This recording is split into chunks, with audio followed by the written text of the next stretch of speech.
It's election night, and I'm at Rockefeller Center in New York City. Not because I thought the skating rink would be a clever metaphor for the state of US democracy.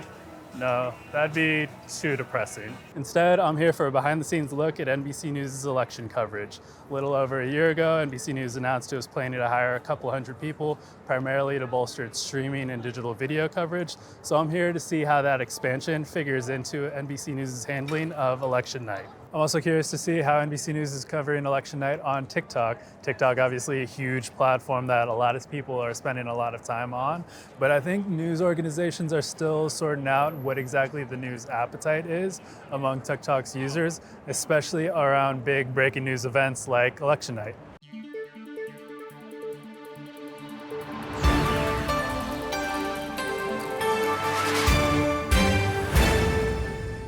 It takes so many people to be able to produce these shows across 20 hours. I mean, right tonight we're going to be live. We've been live since the morning. We're going to be live all the way through the overnights. Our digital team has an incredible operation going on, and to be able to really be in the field, to accurately report what's going on, and to produce these programs morning, noon, and night, and on such a big day as an election, we need all of those people. The way we produce these shows is indistinguishable from how we produce cable for broadcast.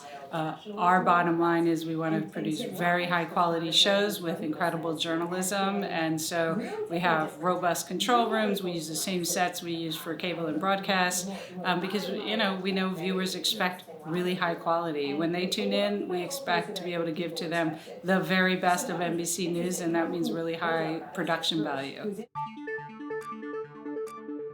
You've got a lot of teams that are crossing platforms to work together. So our Vote Watch team that's looking at voting irregularities, incidents at the polling sites, reports of trouble or problems at voting sites.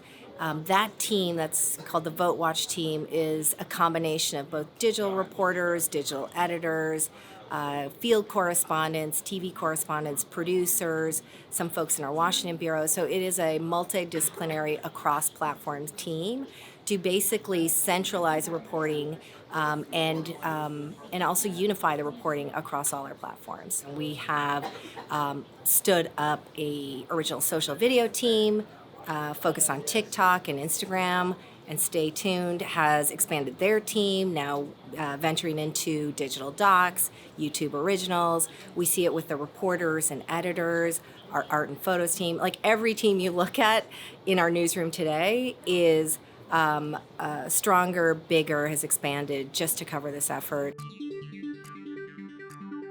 A big thing that we're doing on TikTok for the election that we don't typically do is we're going to be cutting a lot more from TV. And this is going to be a test. This is the first election that we've done on TikTok, so it's going to be a test to see, are people truly interested in seeing sort of these live race calls as they're happening? Or do they prefer to just watch it on TV? So we're trying to take all the snapshots from someone who doesn't want to be sitting around all day, for hours watching it. We're trying to capture all the snapshots and throw them up on TikTok.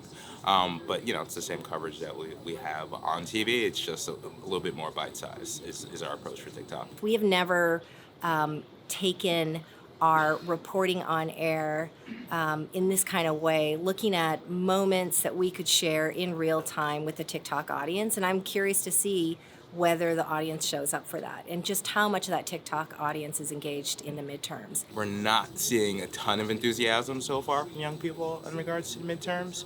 If you look on TikTok itself, midterms mostly up to this point has been mostly focused on people preparing for their college midterms, not the actual midterms. So we're seeing the same thing as well in terms of our coverage. So we're trying to find unique ways into that audience that may feel slightly different than what we would do on News and MS. So that's a peek at NBC News' election night coverage. They're going to be up there until around 3 a.m., maybe later, but I need to get back to California where it's warm.